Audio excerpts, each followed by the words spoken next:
Bueno, ¿cómo están?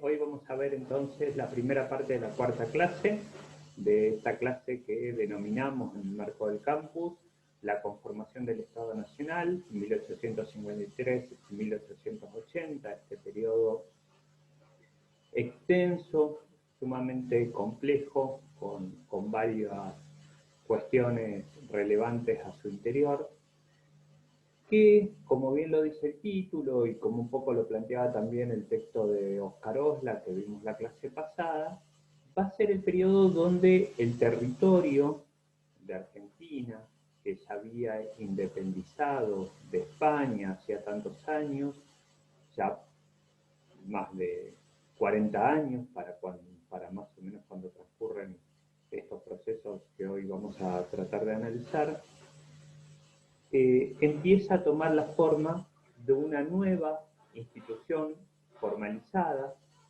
de un Estado nacional, que para nuestra mirada recién se va a terminar de plasmar en 1880, justamente cuando termina este periodo, a partir de dos hechos fundamentales, que son la conquista de los territorios de Pampa y Patagonia, por un lado, y de lo que hoy es el noreste argentino, parte del noreste argentino, el Chaco, Formosa, que eran territorios hasta allí, donde hasta ese momento tenían soberanía casi plena o plena, dependiendo del caso, las jefaturas de los pueblos indígenas.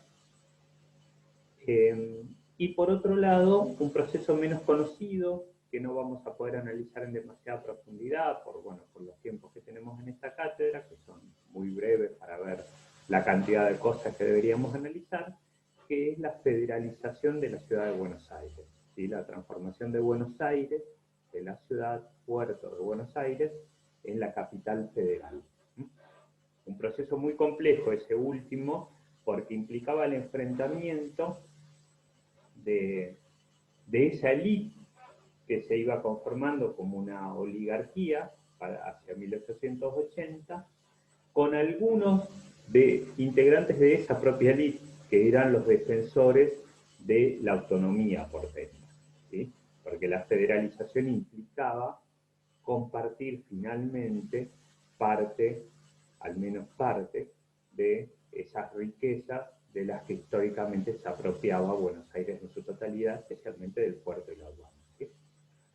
Eh, bueno, vamos a tratar entonces de analizar. Bueno, y además de esta clase, de esta parte, vamos a ver dos fragmentos más, dos videos más, que los prepararé luego, donde vamos a analizar más particularmente, más brevemente también el texto de Falcón y el de Besú. ¿Sí? Bueno, vamos a empezar entonces.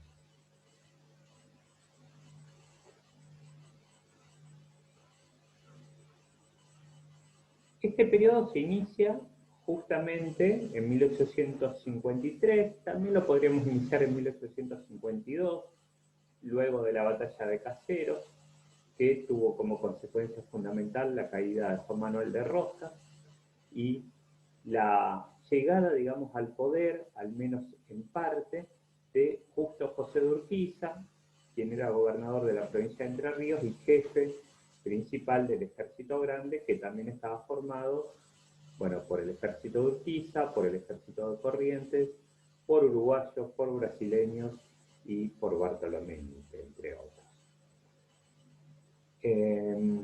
Urquiza era defensor de la causa federal bajo una constitución que respetase, al menos en parte, las autonomías provinciales.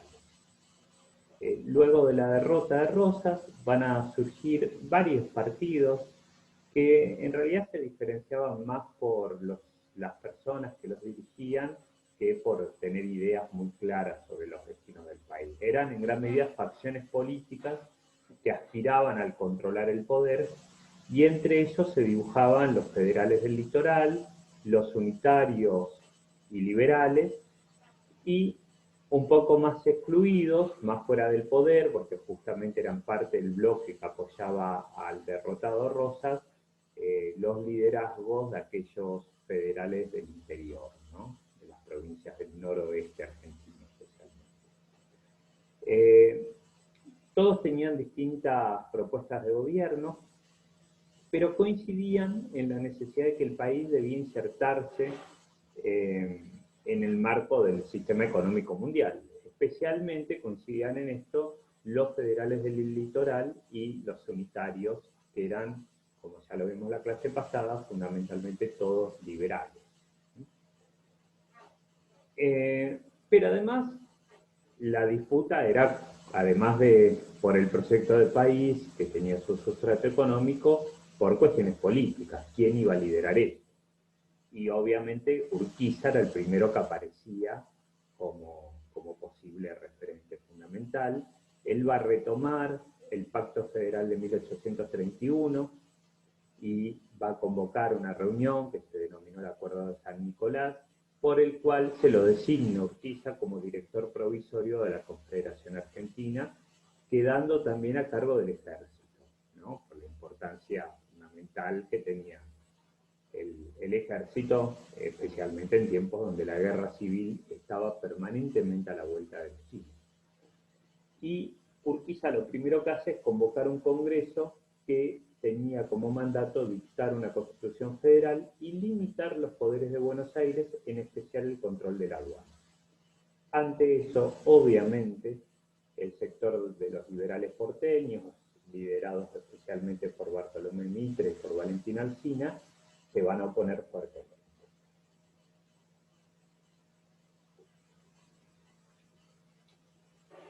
Se desarrolla una revolución en Buenos Aires, una protesta importante, y a partir de ahí la provincia de Buenos Aires queda separada del resto de las provincias que integraban la Confederación Argentina y sus dirigentes no asistieron a la elaboración de la Constitución Nacional. La Constitución Nacional se desarrolla en 1853, como ustedes ya saben, un congreso reunido en la ciudad de Santa Fe. Bueno, allí se vota una forma de gobierno representativa, republicana y federal, pero en los hechos, desde septiembre de 1852, desde esa revolución porteña, la provincia de Buenos Aires y la Confederación Argentina van a funcionar como dos estados separados durante casi 10 años. Esto, de nuevo, les puede mostrar el hecho de cómo nuestra historia es profundamente contingente, ¿no? Y lo que hoy es podría haber sido totalmente distinto. La provincia de Buenos Aires, de hecho, dictó su propia constitución, ¿sí? Se conformó como un estado aparte, y la Confederación Argentina, la constitución que todavía hoy, digamos, es la base de nuestra actual Carta Magna. La Confederación tenía un gran problema, que era que no tenía recursos económicos suficientes para organizarse y subsistir por el control profundo del puerto, del comercio y de la aduana que realizaba el Estado o la provincia de Buenos Aires. A pesar de eso, Urquiza intentó modernizar un poco la Confederación Argentina, estableció las primeras colonias de inmigrantes europeos, promovió la inmigración, promovió el desarrollo de los primeros ferrocarriles, uniendo Rosario con Córdoba, generando algunas iniciativas para mejorar la educación y para establecer el correo. Bueno, pero esa escasez de crédito y de dinero hacía casi imposible potenciar su continuidad en el tiempo. En contraste con eso, la provincia de Buenos Aires tenía una gran fuente de riqueza, que era la aduana, y a través de eso se intercambiaba la producción del campo argentino, lana, cueros y algunos productos vacunos, por artículos importados de Gran Bretaña, Francia y otros países. Los impuestos que se recibían sostenían solamente al gobierno de Buenos Aires y nada le llegaba al gobierno de la Confederación Argentina. Pese a eso, había un sector de los liberales porteños que seguía planteando la necesidad de unificar el país, entre ellos especialmente el dirigente de ese sector era Bartolomé Mitre, en gran medida como representante de ese sector de comerciantes porteños que tenían interés en unificar el país justamente por llegar a un mercado mucho más amplio. Miren, voy a tratar de mostrarles un mapa de un librito de textos, pero que me parece que mirar el mapa, aunque sea brevemente, les puede dar una idea de la importancia, de cómo era el territorio del que estamos hablando en estos momentos y lo pequeño que era Argentina, digamos, o de qué estamos hablando cuando hablamos de Argentina en esos tiempos. A ver, esperen que lo logro compartir.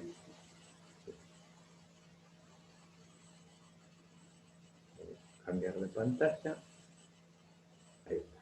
Bueno, este es el mapa que les quería mostrar. ¿Sí?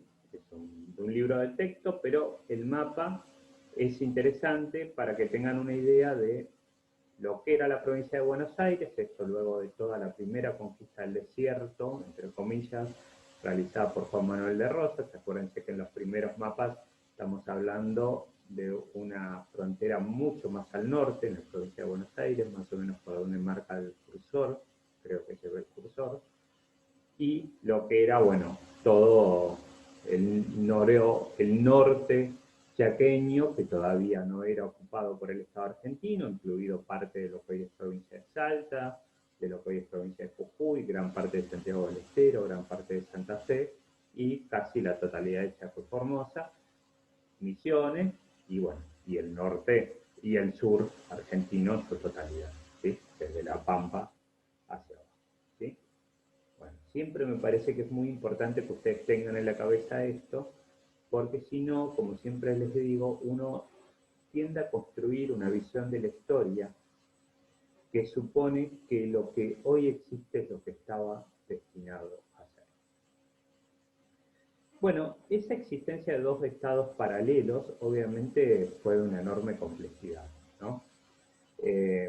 Hubo momentos de cierta convivencia, hubo momentos de guerra abierta, hubo momentos de guerra económica, pero era bastante evidente que era una situación que no podía durar demasiado tiempo.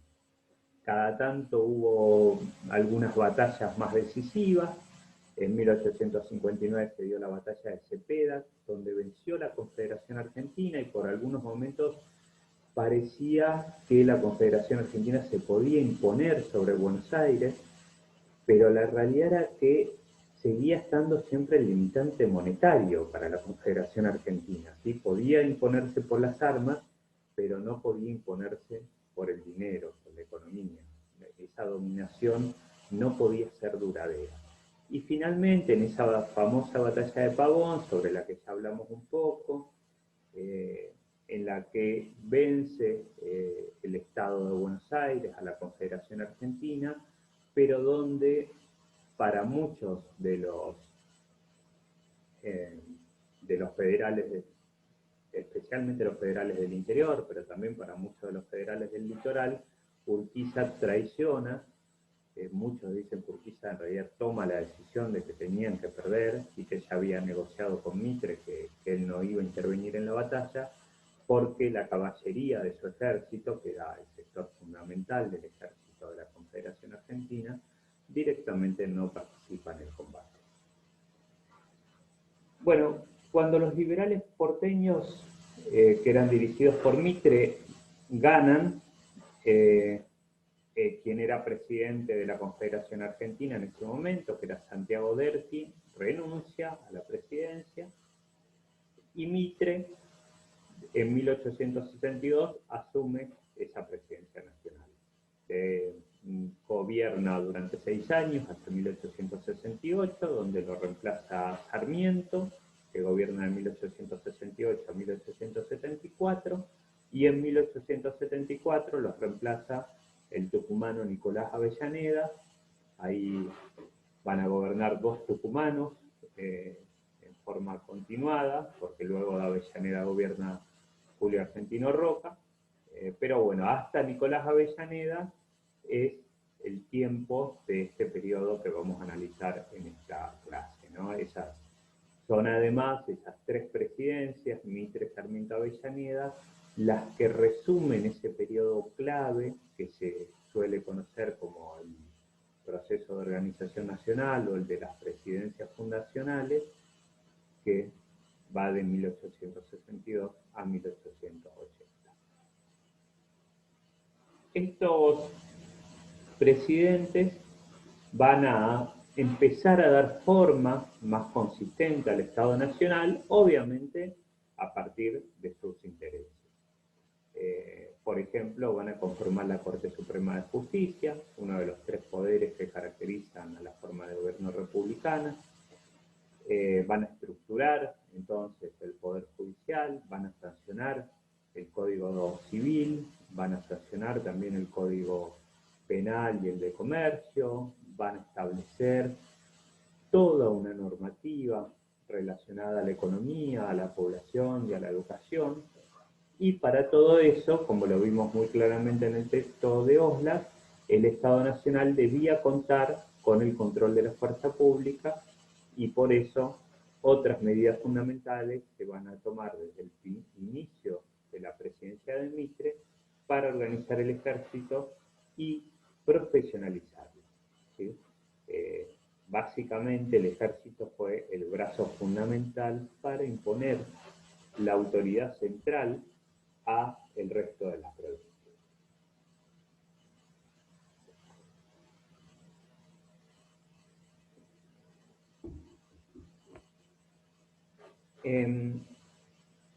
Fueron presidencias muy represivas, muy crueles, que atravesaron momentos de guerra civil abierta y que atravesaron yo creo, el hecho más triste, más trágico de nuestra historia nacional. Bueno, no sé, siempre es difícil establecer cuál es el más trágico, pero yo creo que entre los más trágicos está la guerra de la Triple Alianza, sin duda, ¿no? Esa guerra en la que participa Argentina junto a Brasil y a Uruguay, pero en realidad todos como representantes de Inglaterra, contra Paraguay, una guerra que para muchos autores en realidad fue la continuación de las guerras civiles internas, porque de lo que se trataba era de eliminar totalmente en Paraguay un proyecto de país que justamente se oponía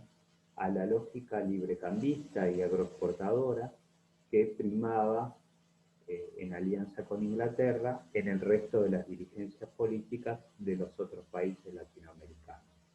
Y ese proyecto de Paraguay era un proyecto muy similar al que seguían levantando dirigentes políticos provinciales del noroeste argentino, como Ángel Chacho Peñalosa o Felipe Varela, o antes el ya asesinado Facundo Quiroga, el riojano Facundo Quiroga, que también planteaban un proyecto de este tipo, ¿no? Un proyecto proteccionista, un proyecto basado en el desarrollo interno, de defensa de la producción nacional y sin vincularse tan estrechamente ni con el mercado nacional y rompiendo la dependencia con Inglaterra.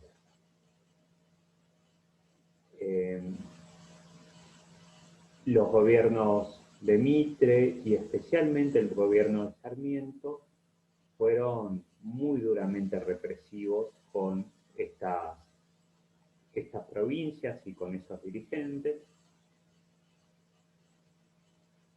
y también con algunos procesos, por ejemplo, con los encabezados por el caudillo de Entre Ríos, Ricardo López Jordán, que va a ser también quien se va a enfrentar con Urquiza, ¿sí? Acusándolo de traidor. Bueno, la guerra de Paraguay duró 5 años, se suponía que iba a ser una guerra muy breve, porque justamente se habían aliado, imagínense, ¿no? Que se alíen Argentina y Brasil, dos países muy poderosos, y además Uruguay, contra un país pequeño, ¿no? Sin demasiados recursos, sin salida al mar. ¿no? Que ya por la propia situación lo transforma en un país estratégicamente más débil, como es Paraguay. Sin embargo, Paraguay tenía tal apoyo interno, tal decisión de luchar por su derecho a fijar su propio proyecto de país, que es una guerra que termina durando 5 años, desde 1865 a 1870.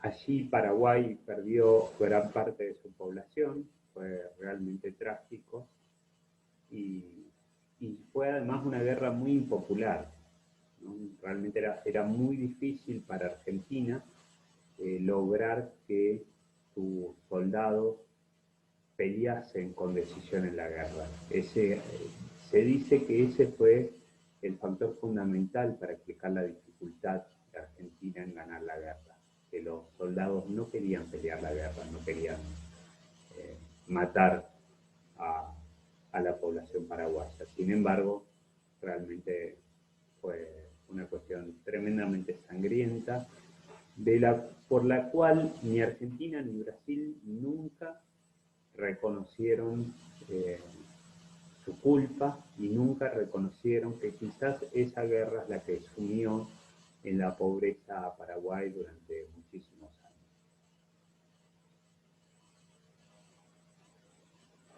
Una de las cuestiones claves en todos estos años para el Estado Nacional Argentino va a ser la relación con los pueblos indígenas. La línea de frontera, el conflicto permanente que aparecía con ellos, era una complejidad que permanentemente los tenían análisis sobre cómo avanzar en esa línea de frontera y cómo tratar primero de defenderse contra los ataques de los pueblos indígenas, los malones, lo que se conocían como los malones, las incursiones de los indígenas para llevarse especialmente ganado como botín, y luego, en algunos momentos, para tratar de avanzar y de expandir la frontera agropecuaria. Bueno, ahí se idearon distintos planes, como el de Adolfo Alsina, que era un plan defensivo, ¿no? Que era la famosa zanja de Alsina. Y luego el general Roca, que era el ministro de Guerra de Avellaneda, va a idear un plan ofensivo que consistía en atacar directamente a los pueblos indígenas, avanzar sobre su territorio en una conquista por la fuerza y de ocupación militar. Esto es lo que va a empezar en 1878, se va a prolongar en los años siguientes, y el éxito de esta campaña va a ser la que va a catapultar a Roca como gran líder político, como próximo presidente de la nación y un poco como el referente fundamental de toda la generación del 80. ¿Por qué se logra esta avanzada? En gran medida por 2 o 3 avances tecnológicos recientes. El primero y el más importante era el rifle Remington, era un rifle que permitía recargar rápidamente y tirar muchos disparos seguidos. Vieron que está, no sé si escucharon, la deben haber escuchado, la imagen o la idea, la metáfora, la frase de se vino al humo. ¿Sí? La escucharon, supongo. Bueno, la idea de se vino al humo tenía que ver con lo que eran los antiguos rifles antes del Remington, que disparaban, largaban una humareda y luego tenían que ser recargados antes de poder volver a disparar. Entonces los indígenas lo que hacían era, cuando se disparaba y veían que salía el humo, se venían al humo, tratando de llegar al combate cuerpo a cuerpo antes de que los soldados pudiesen recargar. Con el Remington, esa cuestión de tener que recargar ya no es un problema y los indígenas pasan a estar en una disparidad muy grande de armamento. Y además habían habido otros avances tecnológicos como el telégrafo, que permitía una comunicación mucho más rápida de las tropas, y el ferrocarril, que si bien todavía no estaba establecido en Patagonia, permitía, una vez que empezaba a ser instalado, y esto va a ser muy importante, por ejemplo, el ferrocarril para las represiones de las rebeliones en las provincias del norte argentino, permitía trasladar muy rápidamente a las tropas del ejército. Imagínense que hasta que no existían esos medios de transporte más o menos modernos, ir a reprimir una rebelión, no sé, en La Rioja, con tropas de Buenos Aires, tardaba unos meses, porque tenían que ir caminando con todo el armamento desde Buenos Aires hasta La Rioja. Realmente era una enorme complejidad, ¿sí? Cuando se ponen los trenes, eso pasas a tardar quizás un día, 2 días, 3 días, ¿sí? Cambia totalmente. Bueno, la guerra de ocupación fue sumamente cruel y hubo campos de concentración, hubo matanzas, hubo miles y miles de indígenas sometidos a la esclavitud, ¿no? Algo tremendo, porque Argentina, que había eliminado formalmente la esclavitud muchos años antes, que ya en 1813 había declarado la libertad de vientres, que si bien no era la abolición de la esclavitud, sí era que las nuevas personas nacidas de vientres esclavos, aunque suena horrible, así era la idea, nacían libres, ¿sí? No dejaban de ser esclavos quienes eran esclavos, ¿entiendes? Pero sí sus hijos. Sus hijos ya no iban a nacer esclavos. Eh, Eso que había sido eliminado tantos años antes, en 1880, con la guerra de conquista de Pampa y Patagonia y con la guerra de conquista en el norte argentino, vuelve a aparecer, porque muchos de los niños indígenas y de la población adulta indígena es transformada en esclava, de hecho. ¿Sí? Hay actos en Buenos Aires, en distintos lugares del país, donde se entregan indios como si fueran cosas, especialmente niños y niñas. Una cosa aberrante, terrible, que pasó en nuestra historia, que pasó en nuestra región, que pasó con la gente de nuestra región.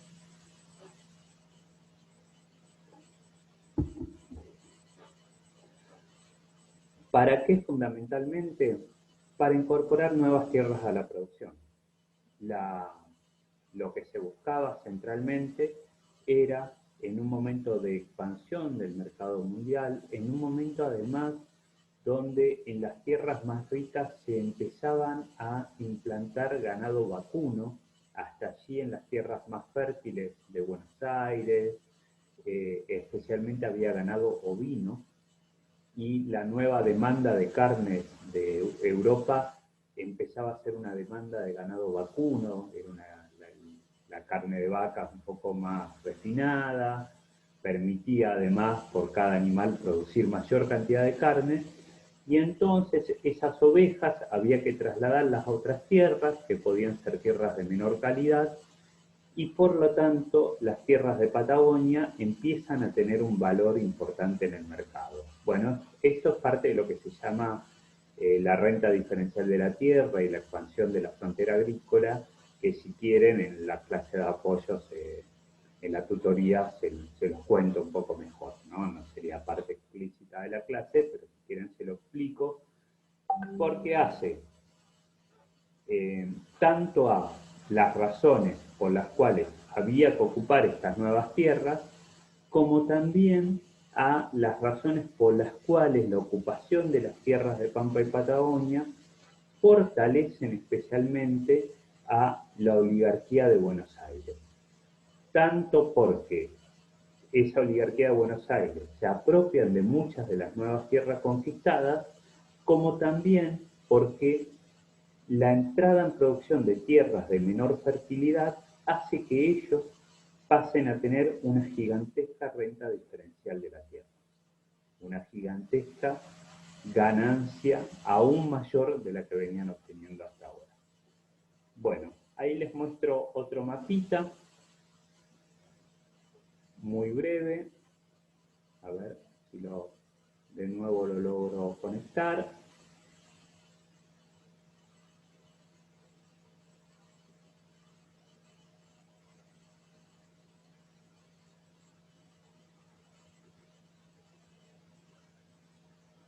Bueno, es de nuevo un mapa de este libro de textos. Como ven, frontera, está la línea en lila, frontera 1779-1781. Miren dónde estaba la frontera. Muy cerquita de la ciudad de Buenos Aires, ¿ven? ¿Sí? Y era una frontera sumamente inestable en realidad, ¿sí? Frontera 1852, la de en rojo, ya con el avance que había logrado Rosas. Frontera 1876, ya un avance más importante, esta línea punteada en marrón sería. Frontera 1879-1882, la en verde, hasta el río Negro, ¿sí? Choel, todo Río Negro. Frontera 1883, ya se había incorporado todo lo que es Neuquén, todo lo que ahora es Neuquén, y bueno, luego se termina de avanzar sobre todo el sur de Argentina, entre esos los lugares donde vivimos nosotros, y donde para esos momentos ya existía la colonia galesa, ¿sí?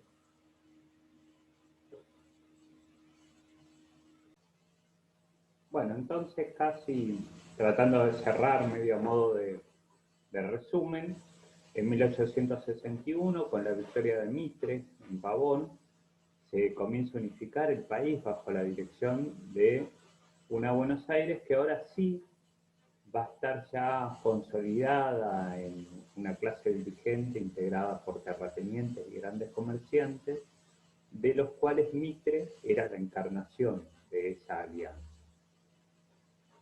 Alianza que nunca había logrado del todo generar Juan Manuel de Rosas, que siempre había sido representante solo de los terratenientes.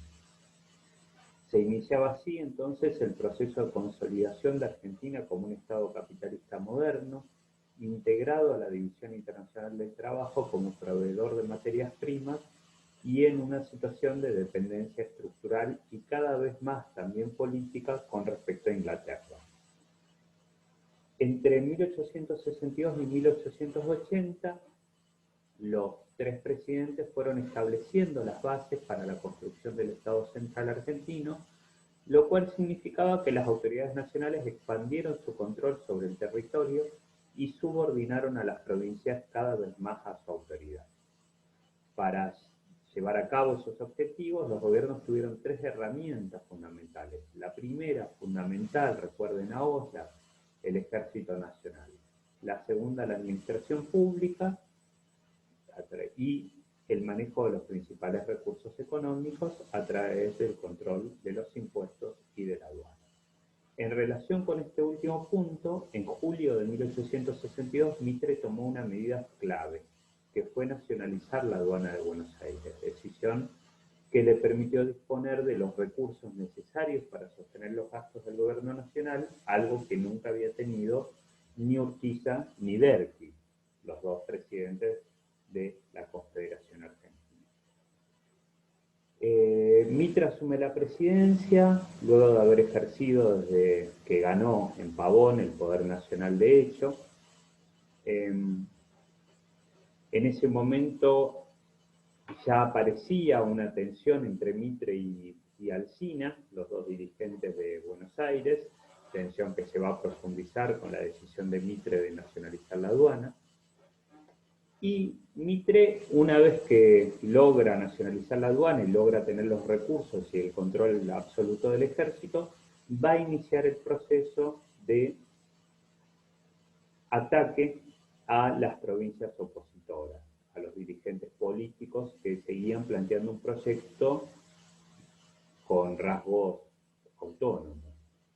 Entre eso va a empezar una guerra civil muy cruel contra la provincia de La Rioja y especialmente contra el líder de esa provincia, que era el Chacho Peñalosa, que además tenía influencia en San Luis, Córdoba, Catamarca, Salta y Tucumán.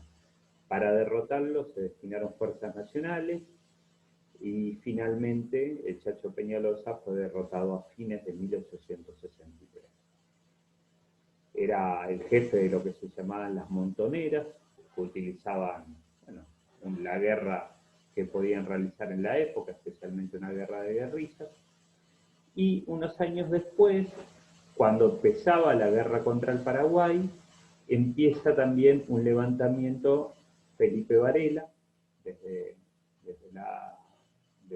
Catamarca. También va a ser vencido, pero recién en 1868. Marco esto nada más no para que se acuerden las fechas, sino para que vean las complejidades de estas guerras civiles. No era un grupito pequeño, ¿sí? Y podría haber consolidado procesos muy distintos.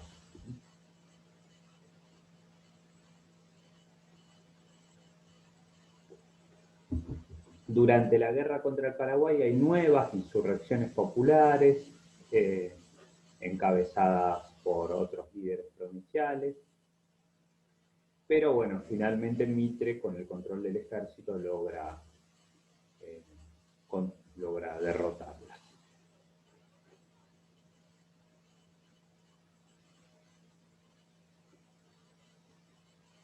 Como ya lo planteábamos, va a organizar la Corte Suprema, el Código de Comercio, y luego va a empezar, cuando ya está terminando su mandato, la complejidad con quién lo va a suceder. Un candidato clave era el otro líder porteño, que era Valentín Alsina, pero hubo su hermano Adolfo Alsina, pero ambos habían opuesto a Mitre y por lo tanto había dificultades. Finalmente va a ser elegido por un grupo sumamente reducido, no había votaciones reales en la época, Domingo Faustino Sarmiento con Alsina como vicepresidente.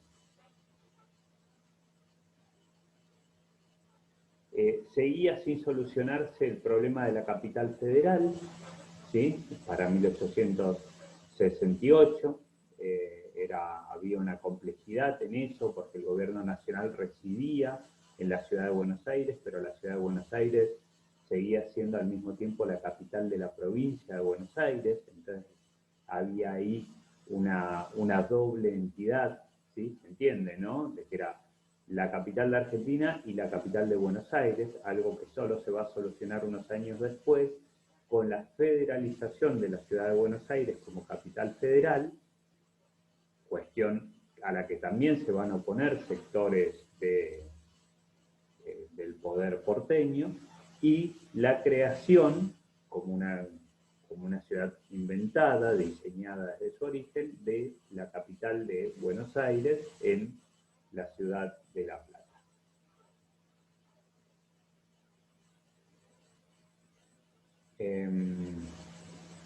Bueno, sobre la guerra de la Triple Alianza, prefiero no repetir demasiado para no hacérselos más pesados, pero como ya lo decía, perdieron gran cantidad de su población.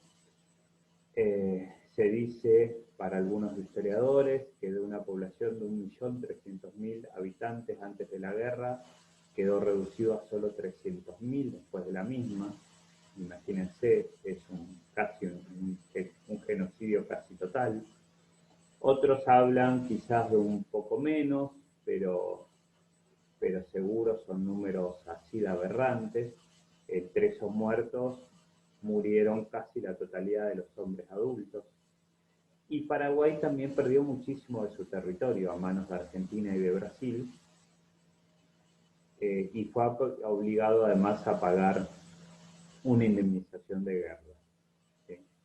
Todas realmente situaciones muy aberrantes.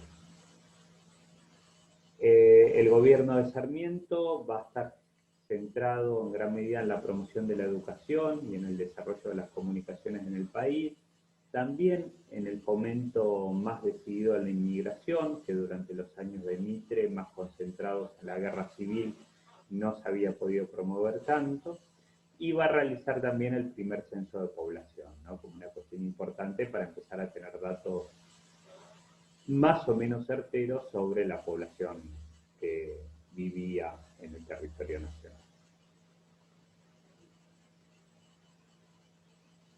Sarmiento fue sucedido por Nicolás Avellaneda. Ahí se va a vivir la primera crisis económica de estos tres gobiernos, por la deuda externa que habían generado. De esa época es la famosa frase de Nicolás Avellaneda de que estaba dispuesto a pagar la deuda con el hambre de los argentinos. Todo un emblema de una lógica política, ¿no? Que ponía por encima los compromisos con los acreedores financieros y bancarios internacionales por sobre las condiciones de vida de su población. Y Nicolás Avellaneda se va a plantear como central, como ya también lo charlamos, la solución a, como se le decía en la época, el problema indígena. Especialmente porque, ya también lo dijimos, porque en esta época se empieza a hacer cada vez más, empieza a aparecer cada vez una mayor demanda por aumentar la producción, ¿sí? Aumentar la producción agroexportadora. Y entonces se necesitaban más tierras. Con Avellaneda, al final del gobierno de Avellaneda, finalmente se soluciona el tema de la federalización de Buenos Aires, atravesando, al federalizarla, una última revolución, una revolución porteña, centralista, que es derrotada. Lideran esa revolución Carlos Tejedor y, entre otros, el primer presidente de esta sucesión de tres presidencias fundacionales, que es Bartolomé Mitre, ¿sí?